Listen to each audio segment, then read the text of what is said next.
Estamos de volta com Duas Xícaras e um Assunto. E o tema de hoje, o poder das palavras. O quanto que influencia no seu relacionamento, no seu pensamento e nas suas decisões.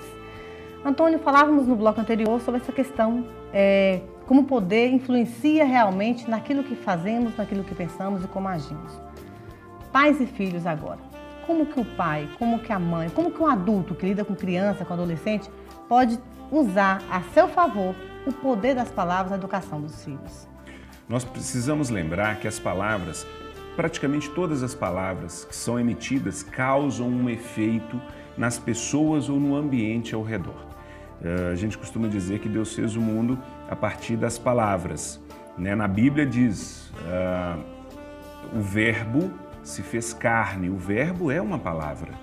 Então, a partir da palavra é que se cria. Mas antes de começar, antes de ter a palavra, tem o pensamento, tem o desejo e tem a vontade. Muitas vezes o que passa na nossa mente antes de sair como palavra, ela tem que ser filtrada, ela tem que ser pensada, até para você garantir o melhor resultado. Por exemplo, vamos falar numa questão dos filhos. Eu tenho certeza que alguém já derrubou criança, simplesmente com a palavra. Quer ver? Uma criança está correndo, você grita e fala assim, cuidado, você vai cair. A partir da hora que você emitiu o grito, emitiu a palavra, fez a pessoa refletir sobre o cair, ela pode ter uma tendência a cair, a tropeçar e cair. Eu já derrubei meus filhos umas 2 vezes e olha que eu estudo isso, mas no ímpeto você diz. Um outro exemplo que eu uso lá em casa, minha filha, ela desde 1 ano e meio, hoje ela está com 4 anos, desde 1 ano e meio ela sobe uma escada que a gente tem dentro do apartamento. Então ela subia com 1 ano e meio. Qual é a frase que eu dizia quando ela subia? Normalmente as pessoas falam, cuidado, você vai cair, você vai tropeçar. Mas a frase que eu uso é, segura no corrimão. É uma frase mais positiva e que não gera nela uma expectativa do que pode acontecer. E nem lida com o negativo, no sentido vai cair, vai trazer tal problema, vai tropeçar. Então, a dica em relação aos filhos, primeiro, pense antecipadamente com as palavras que mais empoderam os seus filhos. Ok. Adolescentes. Sim.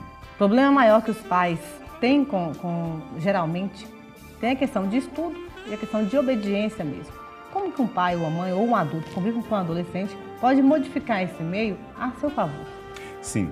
Primeiro, usando as palavras que ajudam os filhos a entrar um pouco mais em sintonia. Tem uma técnica da programação neurolinguística que se chama rapport. Rapport é uma palavra de origem francesa, mas que é aceita também pelo inglês, que está ligado à sintonia, a espelhamento. Muitas vezes o pai se coloca numa situação fora de sintonia para emitir uma mensagem para o filho. O pai muitas vezes não diz para o filho que ele também já errou no passado. Muitas vezes o pai, ele emite, você tem que ser isso, você tem que ser aquilo, você tem que falar aquilo. E o adolescente, pela fase da vida, ele é um pouco mais resistente, rebelde a essas ordens. Está descobrindo, né, a vida, está descobrindo. Começando.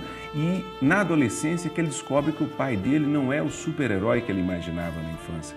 Ele descobre que o pai mente, ele descobre que a mãe mente, ele descobre que ele é manipulado, porque ele identifica nas falas do pai ou da mãe que, opa, quando eu era criança ele me falava isso, mas agora eu estou percebendo que é mentira. E essa sensação de estou sendo enganado faz com que ele se torne resistente muitas vezes às palavras dos pais. Na adolescência, os pais querem se aproximar um pouco mais dos filhos e utilizar as palavras ao seu favor. Primeiro, aceite e reforce para o seu filho que você não é um super-herói, que você também já errou igual a ele, que você já teve preguiça igual a ele, que você já não quis estudar um dia igual a ele, que você já fez coisas erradas como ele está fazendo, mas não é para servir de exemplo para o errado, não. É para mostrar para ele que você também erra. E quando você entra em sintonia, opa, eu sou igual a ele ou ele é igual a mim, as palavras são mais bem aceitas.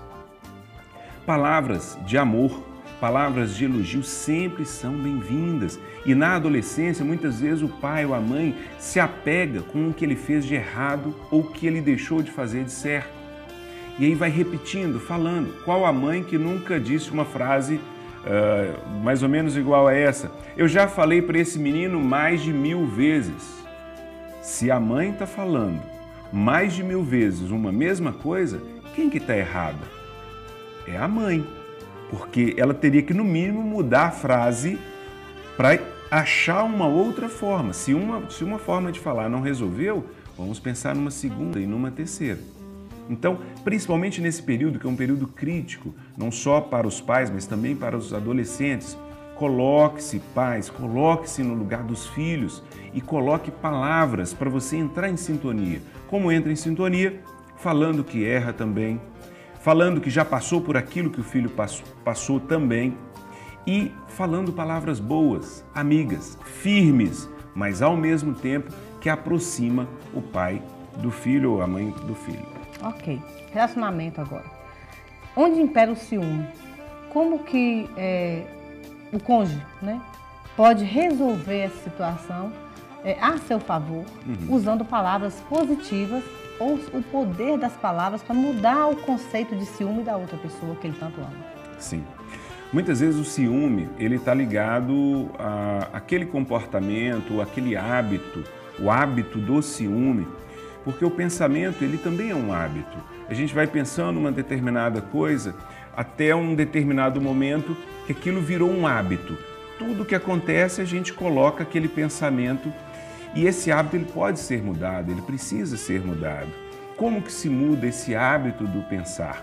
Primeiro, a gente precisa lembrar que se foi colocado, provavelmente foi colocado na infância, dos 2 aos 6 anos de idade.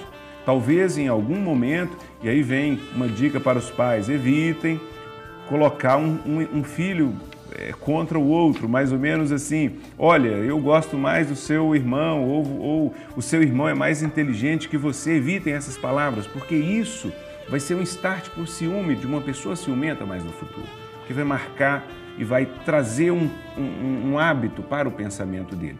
Quando chegou lá na frente e um homem já está com uma mulher e está acontecendo casos de ciúme, primeiro, reflita sobre o que aconteceu no passado, não necessariamente precisa acontecer agora. Segundo, a questão do ciúme, ele está ligado a um sentimento de posse ou querer apossar daquela pessoa, não compartilhar. E também a segurança ou a falta da segurança.